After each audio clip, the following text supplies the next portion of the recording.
우리가 살아가면서 인생에서 걸림돌이 되는 게 있어요. 굉장한 걸림돌이 되는 게 있는데 가만히 있어도 힘든 게 세상살이잖아요. 근데 걸림돌이 되는 게 뭐냐면 자꾸 태클을 거는 게 뭐냐면 비교하는 습관이에요.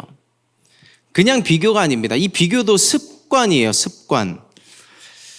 습관적으로 나와 남을 비교해요. 내가 가진 것과 남이 가진 것을 비교합니다. 예를 좀 들어볼까요? 너 어디 살아? 집이 어디야? 방의 개수가 몇 개야? 요즘엔 화장실 개수까지 세기 시작하더라고요. 뭐 여러 가지. 차가 뭐야? 넌 차가 있어? 난 차가 없는데. 학교가 어디야? 통장의 숫자가 몇 개야?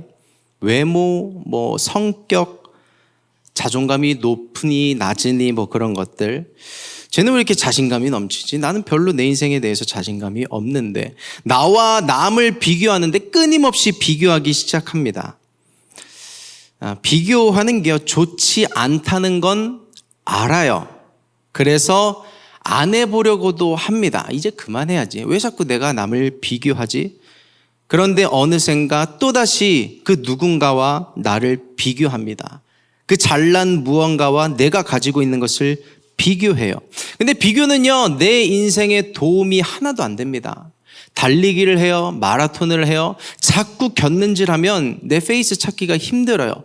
쟤 왜 이렇게 빨리 가? 아니, 쟤 왜 이렇게 느리게 가? 그래서 자꾸 비교하다가 자기 페이스를 놓치게 마련이에요. 각자는 자기에게 맞는 길이 있고 자기에 맞는 속도가 있고 자기에 맞는 방향이 있습니다. 하나님께서 여러분 한 사람 한 사람에게 맞는 길로 인도하실 것이고요. 각자에게 맞는 스피드로 인도하실 것이고요. 각자에게 맞는 디렉션으로 인도하실 줄 믿습니다. 그러므로 다른 사람과 자꾸 나를 비교하는데 내 인생을 허비하지 말고 시간을 허비하지 말고 하나님만 바라보는 그 은혜가 있기를 예수님의 이름으로 축복합니다. 여러분 저를 보면 어때요? 저도 비교를 할까요? 안 할까요? 해요? 뭘 봐서 해요?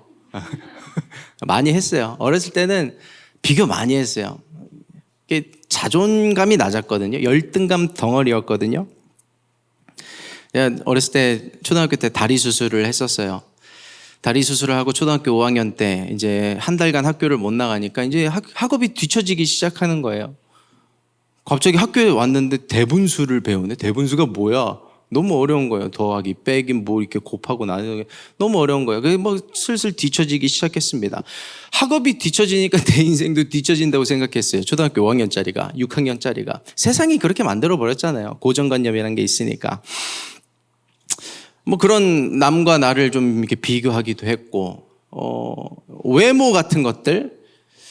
예전에는 외모에 대해서 좀 이렇게 많이 비교했어요. 난 좀 별론 것 같은데 잘생긴 사람들은 왜 이렇게 많아? 지금은 안 그래요. 나 내 외모에 만족합니다. 내 외모에 만족하고 살아요. 여러분들이 뭐 어떻게 쳐다보든 난 만족하고 살아요. 박수를 쳐주시는데. 성인이 되고 목사가 되고 지금도 불쑥불쑥 튀어나려고 하는 그런 무언가가 있어요. 자꾸 누군가랑 나를 비교하려는 그런 마음들. 근데 이제 와서 드는 그런 것들은 예전에 있었던 비교랑은 조금 다른 것 같아요. 뭐 외모 좋고 뭐 어떤 그런 것들, 공부 잘하고 학벌 좋고 돈 많은 사람들 아니에요. 이제는 뭐를 비교하게 되냐면 어떤 사람들을 비교하게 되냐면 나보다 영성 좋아 보이는 사람, 나보다 설교 잘하는 것 같은 사람, 나보다 사역 잘하는 것 같은 사람, 그런 사람들이랑 자꾸 비교하려고 하는 생각이 들려고 할 때가 있어요. 가까운 예를 한번 들어볼게요. 이번 5, 6, 7 우리 교회에 부흥회가 있었습니다. 수목금 LA에서 진유철 목사님, LA 순복음교회 진유철 목사님이 오셔서 말씀을 전해주셨죠. 성도님들은 아마 편하게 은혜 받으셨을 거예요. 저도 은혜 많이 받았습니다. 가슴이 굉장히 뜨거워졌었어요. 근데 이게 목사라고 똑같은 목사는 아니지만 목사라는 계급장을 안 떼고 내가 내가 뭐라도 된 듯이 그 말씀을 들으면요, 내가 불편해져요. 비교가 되니까. 그렇게 크게 쓰시는 목사님인데 나는 너무 초라해 보이잖아요. 그렇게 비교하라는 생각이 들 수도 있습니다. 내가 만약에 그 나이가 되면, 목사님 나이가 되면 나도 그렇게 사역을 할 수 있을까? 그런 여러 가지, 목사님께서 무슨 말씀하셨냐면 선교지에 갔는데 들은 분 있으세요? 선교지에서 선교비를 안 받으셨대요. 그냥 국내에서 사례비를 안 받으신 것도 아니고 선교지에서 선교비를 안 받으셨대요. 물론 그 목사님도 울며 겨자 먹기로 안 받으셨다고 하지만 내가 이제 와서라도 사례비를 안 받으면 그렇게 크게 쓰임 받을 수 있을까? 안 그렇더라고요. 한별 목사님 밑에서 사역하는 것도 쉽지 않아요. 국내에서 국외에서 크게 그렇게 큰 성회들을 하시고 그런 성령 사역들을 하시는 걸 보면서 내가 비교되면 내가 못 버텨요. 가랑이 찢어집니다. 제자로서 사역하기도 힘들어요. 근데 자꾸 내가 그런 사람들, 그런 분들과 비교하면 내가 너무 낮아지는 거예요. 꼭 누군가와의 비교가 아니어도 내 안에서 싸움이 일어날 때도 있어요. 한 주간 설교 준비를 하죠. 묵상하고 기도하면서 일주일 내내 성령으로는 충만합니다. 그런데 과연 내가 그 주에 설교에서 하나님 보시기에 부끄럽지 않은 설교를 할 수 있을까? 이 설교를 통해서 무언가 변화가 일어날까? 우리 MIG 한 사람 한 사람의 마음 가운데 터치가 일어날까? 하는 의구심들, 의문들 제 안에서 일어날 때도 있어요. 여러분, 설교를 그냥 제가 하던 대로 하면 쉽게 편하게 준비할 수 있습니다. 성서적으로, 신학적으로 성경 말씀 있는 본문 그대로 가지고 설교하면 정말 쉽게 준비할 수 있어요. 저 그런 식으로 하면 더 잘할 수 있어요. 왜냐하면 많이 배웠거든요. 공부했거든요. 근데 문제가 뭐냐면 신학교 정상적으로 제대로 다 나왔으면 다 똑같이 할 수 있어요. 그런데 하나님께서 나를 MIG에 보내신 이유가 있고 MIG에게 그 시대의 그 상황에 맞게 하나님께서 나를 통해서 하시고 싶은 말씀이 있을 텐데 내가 그것을 전할 수 있는 통로가 온전히 될 수 있을까? 그것이 설교자의 사명이잖아요. 그렇게 늘 이렇게 싸워갑니다. 한 주 한 주 그렇게 싸워갑니다. 바울도요, 고린도전서에서 그렇게 이야기를 해요. 혹 모두가 공감할 수 있을지 모르겠지만요. MIG 안에 이제 사역할 우리 청년들 여럿 있죠. 한두 명이 아닌 것 같아요. 내가 세봤는데 한두 명이 아닌 것 같아. 우리 고린도전서 2장 3절에서 5절 말씀 같이 읽어보겠습니다. 같이 선포할게요. 시작. 내가 너희 가운데 거할 때에 약하며 두려워하며 심히 떨었노라. 내 말과 내 전도함이 지혜에 권하는 말로 하지 아니하고 다만 성령의 나타남과 능력으로 하여 너희 믿음이 사람의 지혜에 있지 아니하고 다만 하나님의 능력에 있게 하려 하였노라. 아멘. 무슨 말이에요? 바울은 예루살렘 공의회에서 인정하는 이방인의 사도입니다. 유럽 가운데서 그렇게 수많은 사람들에게 복음을 전하고요. 수많은 교회들을 개척했습니다. 그런데 그런 그가 고린도 교회에 편지하면서 그렇게 하는 거야. 내가 너희들에게 복음을 전할 때 심히 두려워하고 떨었노라. 왜요? 그 바울이 굉장히 똑똑했거든요. 굉장히 공부 많이 했거든요. 근데 자기가 가진 지혜를 전하는 건 아무 소용이 없었기 때문에 너희의 믿음이 사람의 지혜에 있지 아니하고 다만 하나님의 능력에 있게 하기 위해서 두렵고 떨었다는 겁니다. 여러분 그런 거 알아요? 별 내용도 없고 뭐 그렇게 막 탁월한 짜임새 그런 설교가 아닌데도요. 하나님의 일하심을, 하나님의 나타나심을 두렵고 떨리는 마음으로 선포하는 그 메시지의 능력이 나타나는 거, 그런 설교가 있어요. 이번에 오셨던 목사님도 보면 원래 그러신지 모르겠는데 막 뭐 언변이 화려하시거나 무슨 수사학적인 표현들을 사용하시면서 그러진 않았는데 왜 그렇게 내 마음이 뜨거웠는지 모르겠어요. 하나님의 일하심인 거예요. 내내 혼났어요. 정말 마음이 뜨거워져서. 그런 목사님과 내가 비교한다고, 내가 파라과이를 간다면, 내가 선교지를 간다면, 내가 사례비를 안 받는다면 그런 분처럼 되겠는가? 여러분, 바울이 유럽에서 선교에서 성공했다고 해서 베드로도 거기로 가야 되는 건 아니잖아요. 각자의 길이 있고 각자의 스피드가 있고 각자의 디렉션이 있는 것입니다. 제가요, 내 스스로도 남과 비교를 하면 얻을 게 하나도 없어요. 영적인 공격에서 무너져 버리는 겁니다. 그러면 어떻게 해야 돼요? 내 그릇을 인정하는 거예요. 내 사이즈를 인정하는 것이고, 그러나 거기에 안주하지 않고 나도 강사 목사님처럼 한별 목사님처럼 하나님께서 크게 사용하실 인물이 될 것이다. 내 그릇을 인정하면서 내 미래를 하나님께 부탁드리는 것입니다. 하나님, 나도 크게 쓰임받게 하여 주시옵소서. 소망을 갖고 열망을 갖고 기대하는 것입니다. 이게요, 내가 나를 믿는 게 아니에요. 나 스스로가 나를 믿는 게 아니라 하나님을 믿는 것입니다. 그리고 하나님께서 나를 선택하셨다는 그 하나님의 안목을 믿는 것입니다. 여러분 한번 따라해 보실래요? 나를 선택하신 하나님의 안목을 믿으라. 여기 나를 선택하신 빼고 하나님의 안목을 믿으라만 한번 선포해 보겠습니다. 다 같이 하나님의 안목을 믿으라. 아멘. 하나님이요, 여러분들을 사랑하시고요, 여러분을 선택하셨어요. 왜 나를요? 왜 나를 사랑하세요? 왜 나를 선택하셨어요? 이렇게 죄 많고 이렇게 초라하고 이렇게 가진 것 없고 그런 나를 왜 사랑하시고 왜 선택하셨어요? 하나님 실수하신 거 아니에요? 하나님의 안목이 조금 사람 보는 눈 없으신 거 아니에요. 하나님의 안목에는요, 실수가 없으십니다. 우리 로마서 11장 29절 말씀 함께 다 같이 선포합니다. 시작. 하나님의 은사와 부르심에는 후회하심이 없느니라. 하나님이요, 여러분들을 부르시고 선택하신 것에 결코 후회하심이 없으세요. 여러분들을 향한 놀라운 계획과 기대감을 갖고 계십니다. 하나님께서. 우리 MIG가 이제 전도에 나가면 그거 기억나세요? 우리 주문진에 국내 선교, 국내 아웃리치를 나갔을 때 주문진에 그 시장통이 있어요. 그 수산시장인가? 거기에 이제 상인분들에게 전도지 나눠드리고 이제 그 스팟을 마련해서 그 사이트에서 기타 치면서 찬양하고 뭐 율동하고 복음을 전하면서 이렇게 외쳐요. 하나님은 여러분을 사랑하시며 하나님을 향한 놀라운 계획을 가지고 계십니다. 계속 외쳐요. 우리 함께 외쳤었어요. 하나님은 여러분을 사랑하시며 하나님 당신을 향한 놀라운 계획을 가지고 계십니다. 근데 그 말이요, 전도 대상자들, 미전도 종족들에게만 해당되는 이야기가 아니에요. 나를 향한, 여러분들을 향한 이야기이기도 합니다. 여러분들을 사랑하시고 여러분들을 향한 놀라운 계획을 가지고 계세요. 그 하나님의 선택과 부르심에는 결코 후회하심이 없는 줄 믿습니다. 그 하나님께서 각자에게 맞는 길에 여러분들을 놓으시고 각자에게 맞는 스피드로, 각자에게 맞는 방향으로 등 뒤를 손대고 밀어가시면서 이끌어 가실 거예요. 그렇기 때문에 지금 내가 가진 것, 지금 나의 위치, 지금 나의 어떤 상황에 대해서 너무 그렇게 주저하거나 실망하거나 가라앉지 마세요. 하나님을 기대하시고 소망하시기를 바랍니다. 여러분들의 인생은요, 지금 2022년 10월 9일이죠.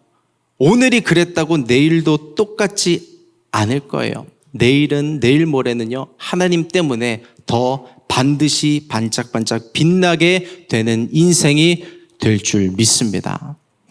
이 비교를 자꾸 하다 보면 앞으로 나가려고 해도 발목이 잡혀요. 그게 뭐냐면 비교의 올무입니다. 비교는요, 덫이에요. 내가 자꾸 비교 안 하려고 하는데 사단은 나를 자꾸 비교하게 만듭니다. 이것이 오늘 본문에서 사울에게 일어났던 이야기예요. 사무엘상 18장 6절에서 9절 말씀입니다. 우리 한 번 더 같이, 오늘 본문이지만요, 한 번 더 합독하시도록 하겠습니다. 다 같이. 무리가 돌아올 때, 곧 다윗이 블레셋 사람을 죽이고 돌아올 때에 여인들이 이스라엘 모든 성에서 나와서 노래하며 춤추며 소고와 경쇠를 가지고 왕 사울을 환영하는데, 여인들이 뛰놀며 창화하여 가로되 사울의 죽인 자는 천천히요 다윗은 만만히로다 한지라. 사울이 이 말에 불쾌하여 심히 노하여 가로되 다윗에게는 만만을 돌리고 내게는 천천만 돌리니 그에 더 얻을 것이 나라밖에 무엇이냐 하고 그날 후로 사울이 다윗을 주목하였더라. 이스라엘에 블레셋 장수 골리앗이 나타나서 이스라엘을 위협합니다. 나를 상대할 자 있느냐? 나와서 나를 한번 무찔러 보라. 아무도 나서지 못하는 거예요. 그때 누가 나섰어요? 물맷돌 들고 다윗이 나섰잖아요. 한 방에 그를 쓰러뜨립니다. 모든 사람들이 다윗을 이제 지켜 세우기 시작해요. 사울도 처음에는 그를 좋게 봤거든요. 얘 괜찮겠다, 쓸만하겠다. 그래서 군대로 들여보내요. 계속 군대에서 전쟁으로 내보내는데 승리하는 겁니다. 그래서 군대의 장까지 세워버려요. 사령관까지 세워버려요. 그렇게 군대의 장이 됐는데 젊었거든요. 다윗의 나이가 그 당시 17살 때 였으니까 그래봤자 이제 20살 언저리의 이야기인데, 아무리 어렸다 할지라도 태클 걸은 사람이 없었어요. 성경에 보면 모든 신하도 백성들도 이번에 인사 잘 됐는데 그렇게 인정을 해버렸던 사람이 다윗이었던 거예요. 그 다윗이 또 한 번 나가서 전쟁에서 승리합니다. 그때 군사들과 함께 다윗이 들어오는데 사울 왕이 마중 나갔죠. 그때 노래가 울려 퍼집니다. 사울은 천천히요, 다윗은 만만히로다. 물론 노래 자체도 비교하는 노래긴 하죠. 사울이 그 노래를 듣고 굉장히 화가 납니다.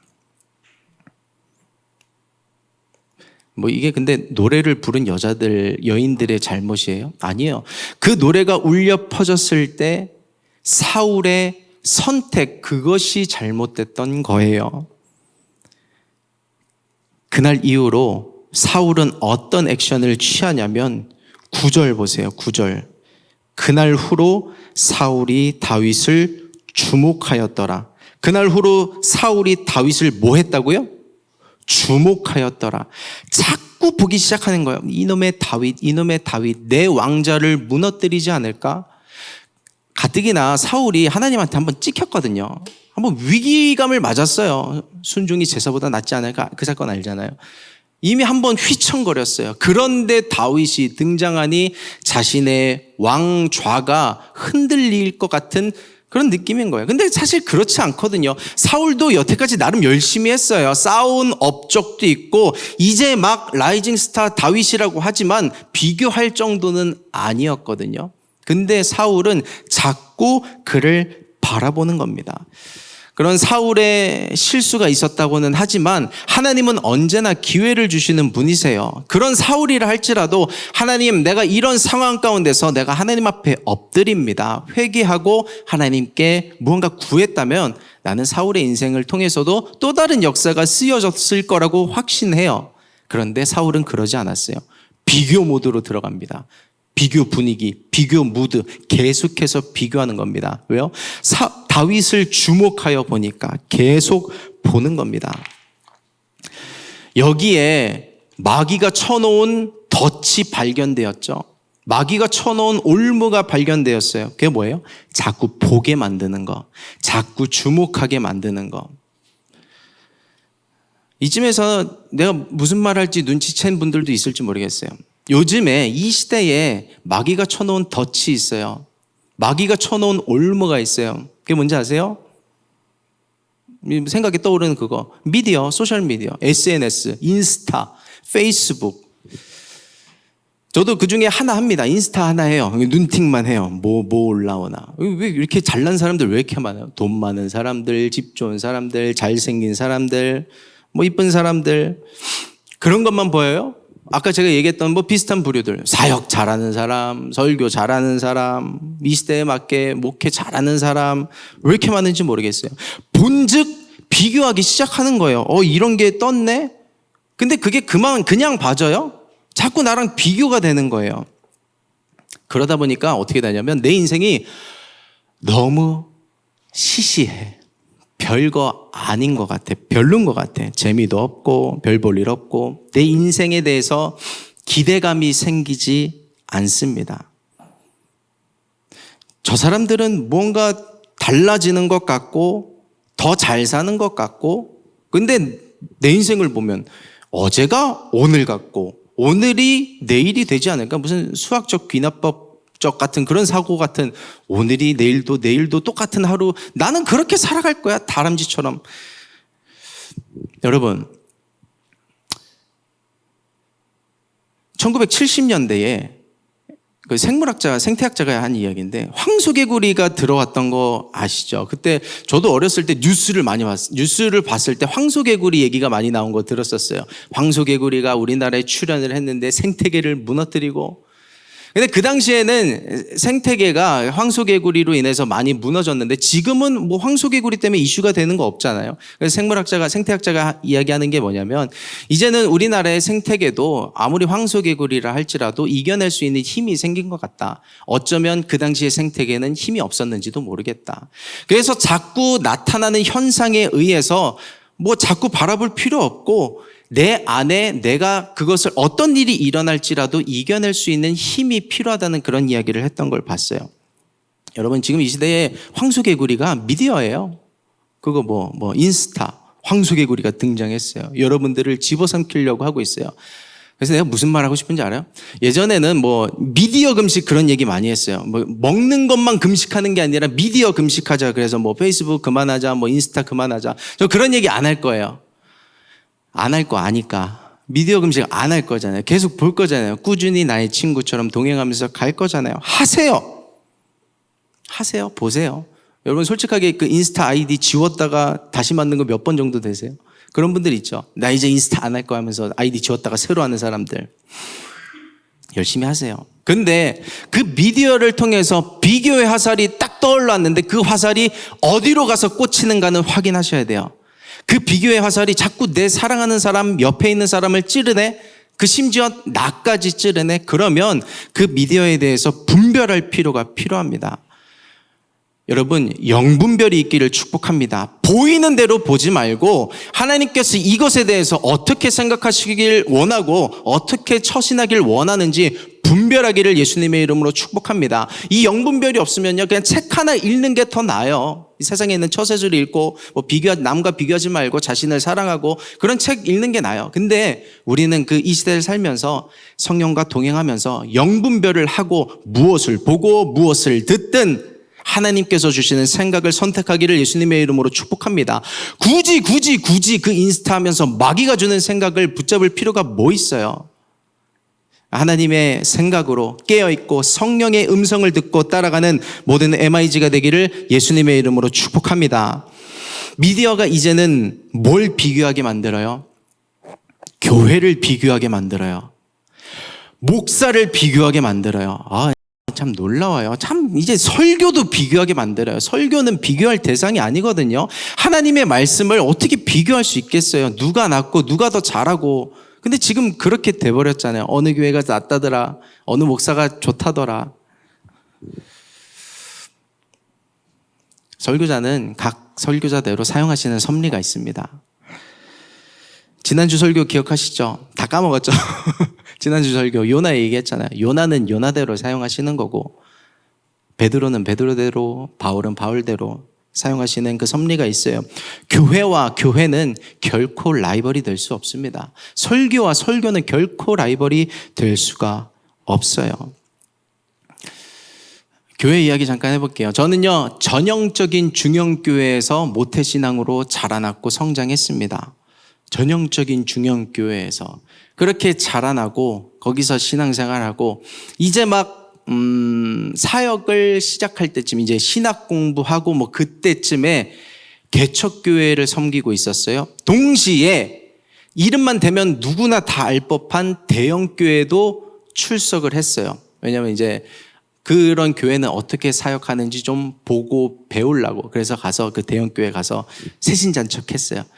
예, 안녕하세요. 저 잘 모릅니다. 이게 잘 부탁드립니다. 그러면서 한 반년, 1년 정도 그렇게 다녔었어요.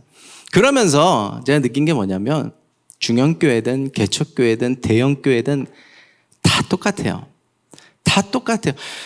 물론 장단점들이 다 있습니다. 그런데 어느 교회든 다 시간이 지나면 그 장점이 이제 지나고 단점이 드러나게 되어 있더라고요. 큰 교회는 큰 교회대로, 작은 교회는 작은 교회대로. 여러분 저를 어떻게 보세요? 오성훈 목사가 좀 좋아 보이세요? 뭐 사람이 괜찮아 보여요? 아니면 좀 별론 것 같아요? 여러분이 저를 좋게 봐주신다고 가정을 하고 얘기를 할게요. 오성훈 목사가 굉장히 괜찮고 나이스한 사람인 것 같아도 저랑 1년만 같이 살면 다 도망갈걸요? 우리 와이프가 대단한 거예요. 나랑 지금 8년째 같이 살고 있잖아요. 아무리 괜찮아 보이는 사람도 아무리 괜찮아 보이는 교회도 다 거기서 거기에요. 비교할 대상이 아닙니다. 중요한 건 하나님께서 내게 부르신 보내신 교회가 있다는 것, 나에 대해서 특별한 이유와 디렉션을 가지고 보내신 심으신 교회에 있다는 것. 여러분들은 그 부르심을 받고 지금 이 자리에 앉아 있는 줄 믿습니다. 우리 옆에 계신 분들 축복해 주세요. 하나님께서 부르셨습니다. 네, 하나님께서 부르셨습니다. 하나님께서 심으셨어요. 여러분들을 하나하나 다 심으신 거예요. 다른 교회가 멋있어 보이고 다른 공동체에 잘생긴 사람 많다더라. 다른 공동체에 이쁜 사람 많다더라. 나는요, 우리 MIG가 최고라고 생각합니다. 우리 형제들이 많이 줄어들긴 하는데 자매들, 형제들 뭘 쳐다봐자. 비교하지 마세요. 그러면서 다른 교회가 뭐 잘한다 그러면 우리 교회는 뭐 그런 거 못하는데 막 이렇게 비교하지 말고 응원해 주세요. 그 교회는 그런 거 잘하네. 우리 교회는 이런 거 잘하는데 응원해 주세요.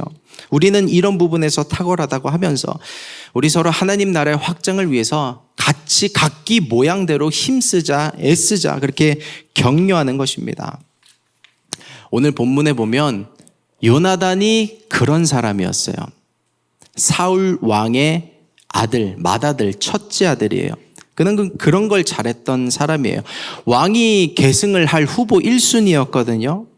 그런데 아버지처럼 동요하지 않아요. 비교하지 않아요. 다윗이 등장했는데도 전혀 비교하지 않고 그를 있는 모습 그대로 인정해 줍니다. 그는 그래도 좀 영적으로 깨어 있었던 사람이었던 것 같아요. 하나님이 다윗을 통해서 우리 아버지는 이제 지는 별이고 나도 아니구나. 그렇지만 다윗을 통해서 하나님 나라가 또 다른 모습으로 확장이 되겠구나를 발견하고 알았던 사람이 요나단입니다. 어떤 일이 벌어졌는가? 상황보다 중요한 것은 어떻게 보는가? 해석이죠. 보여지는 대로 보고 수동적으로 받아들이는 것이 아니라 어떻게 보는가가 중요합니다. 자, 이번 주에 문구를 하나 봤어요. 기독교 아티클을 보면서. 비전을 방자한 교만을 버리라. 이런 문구를 하나 봤어요. 비전을 방자한 교만을 버리라. 그런 얘기예요. 마치 꼭 나를 통해서만 하나님의 나라가 전파되고 확장되어야 할 것 같다는 그런 욕심을 버리라는 거죠. 하나님 나라의 확장과 복음을 전파되는 데 있어서 그 자체가 중요하지 내가 드러나고 내가 꼭 쓰임 받아야 되는 게 중요한 것은 아니라는 겁니다. 비전을 방자한 교만을 버리라는 것. 저도 공감했어요. 혹시 나한테도 그런 모습이 있지 않을까? 좀 낮아지고 겸손해지는 그런 계기가 되기도 했고요. 요나단이 다윗을 볼 때 그랬던 거예요. 언젠가 하나님의 일꾼으로 크게 쓰임받을 인물이라는 것을 확신했습니다. 요나단이 다윗을 응원해줬고요. 지지해줬어요. 그리고 세워줬습니다. 나는요, 우리 MIG 안에서 그런 일들이 일어나길 원합니다. 그렇게 요나단은 다윗을 인정해주면서 요나단과 다윗은 둘도 없는 친구가 되거든요. 서로 이 MIG 안에서 용납해주세요. 비교하지 말고 사랑하세요. 있는 모습 그대로를 인정해주세요. 계진이가 아무리 설교 중간에 들어온다 할지라도 받아주고 인정해주고 용납해주고 사랑해주고 어떤 모습 그대로 보여진다 한들 다 받아주세요. 용납해주세요. 그 사람을 통해서 하나님께서 어떻게 쓰실지 모르는 거예요. 요나단은 그런 시선이 있었던 것입니다. 세상적인 기준과 잣대를 조금만 내려놓고 서로를 바라봐 보세요. 그것을 통해서 그런 일련의 과정을 통해서 요나단과 다윗이 그렇게 되었던 것처럼 교회 친구가 참 소중하거든요. 세상에서 둘도 없는 친구가 될 수 있습니다. 공동체에서 친구를 만나는 거, 교회 친구를 만나는 거, 그거 얼마나 큰 축복인지 몰라요.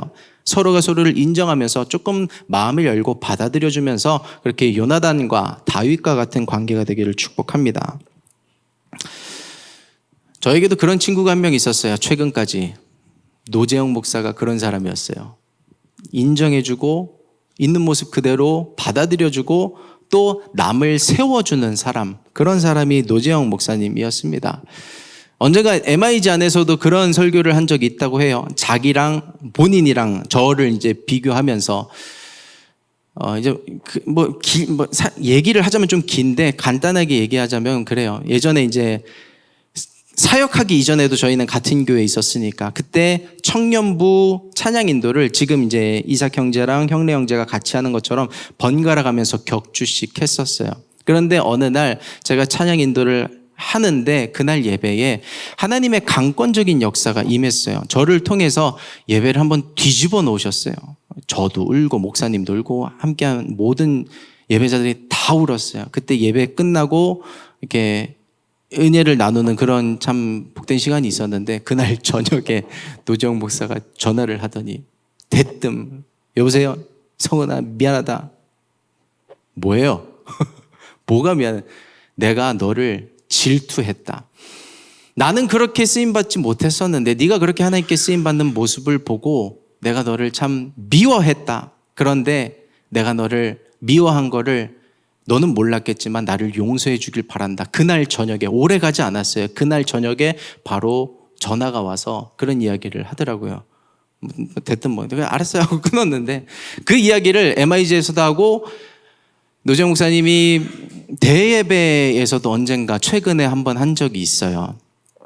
그 얘기를 듣고 나서 설교가 끝난 다음에 어떤 반응이 있었는지 아세요? 저를 칭찬하고 그런 게 아니고 그렇게 상대방을 다른 사역자를 인정해주고 세워주는 노재영 목사 참 멋있다라는 이야기가 굉장히 많이 나왔었어요. 여러분 그런 친구가 되길 원합니다. MIG 안에서 그렇게 서로를 인정해줘 보세요. 그가 정말 잘나서든 못나서든 나이가 많아서든 적어서든 인정해주기 시작하면 인정한 그 사람이 높아지게 될 것입니다. 요나단이 정말 끝은 좋지 않았지만 그거 하나는 정말 인정할 만해요. 사람을 인정해주고 세워주고 기름 부음 받은 사람을 인정하고 사랑해 줄 수 있는 것. 하나님의 기름 부으심이 우리 MIG 각 사람에게 다 있습니다. 그 인격 자체도 존중해야 될 필요가 있지만 하나님께서 선택하신 사람이란 그 자체를 존중하는 거예요. 인정해 주는 거고. 나이가 많다고 너무 어린 사람 깔아 누르지 마세요. 바울도 디모데한테 편지하면서 함께 있는 교회 다 보라고 그렇게 얘기했어요. 디모데의 연소함을 업신여기지 말라고. 나이가 어린 게 중요한 거 아니거든요. 요나단이랑 다윗이 사람마다 얘기하는 건 다르지만 20살 가까이 차이 났을 거라고 얘기를 해요. 그런데도 다윗을 그렇게 인정하고 너는 내 친구라고 받아들여 주는 겁니다.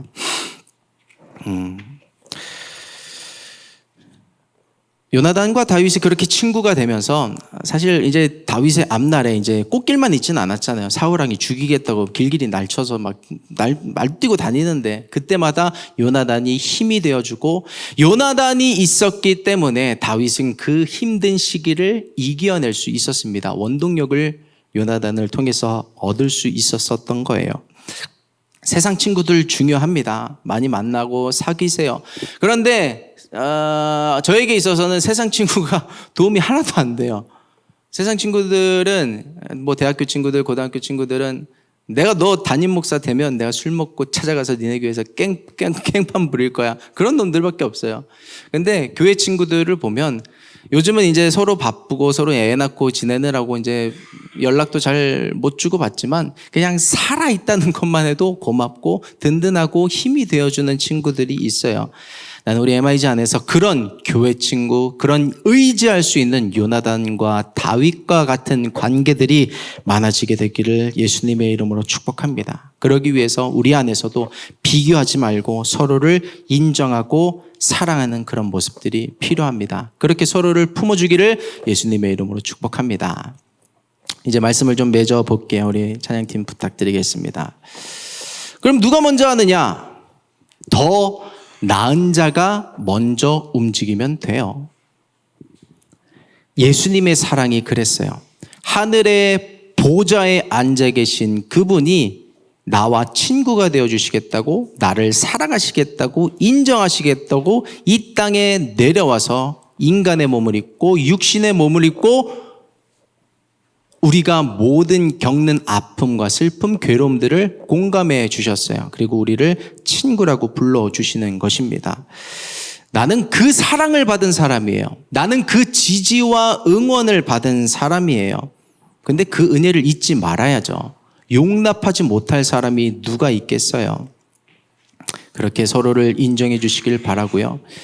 그 하나님 앞에서조차 다른 그리스도인들과 나를 비교하지 않기를 부탁드립니다. 그게 무슨 말이냐면 내가 하나님 앞에서 내가 하나님께 사랑을 못 받으면 어떡하지? 내가 하나님께 인정을 못 받으면 어떡하지? 그래서 척을 해요. 하나님 앞에서 괜찮은 그리스도인인 척 하려고 하고 사랑받아 마땅한 존재인 척 하려고 하고 근데 그러지 않아도 괜찮아요. 하나님은 있는 모습 그대로 여러분들을 받아주시고 사랑해 주실 것이기 때문에 그렇게 자신조차도 누군가와 자꾸 비교하고 이렇게 더 무슨 척 하려고 하지 않아도 괜찮아요. 여러분 자체 스스로만 보더라도 하나님의 시선으로 볼 때 비교 불가한, 대체 불가한 인생인 줄 믿습니다. 효준이도 그래요. 대체 불가해요. 네, 하나님 사랑하시고 있는 모습 그대로 사랑받기에 마땅한 존재입니다. 하나님은 참 명감독이에요. 마이너리그에 있었던 그 한 사람을 선택해서 메이저리그로 올리는데 참 선수예요. 감독이세요. 참 그런 대단하세요. 성경에서 보면 다 그랬거든요. 하나님께 쓰임받았다고 하는 사람들 다 마이너리그에 있었어요. 그런데 그런 사람들을 데려다가 메이저 인생 되게 하신 분이 하나님이십니다. 우리가 가진 것 별거 없을지라도 나의 지금 좀 초라할지라도 시시할지라도 하나님을 믿고 한 걸음 한 걸음 자신의 길을 걸어가기를 축복합니다. 세상에서 어떤 소리가 들려와도 무엇이 보여지더라도 하나님만 바라보세요. 당신의 앞길은 하나님으로 말미암아 빛나게 될 줄 믿습니다. 우리 같이 기도하겠습니다.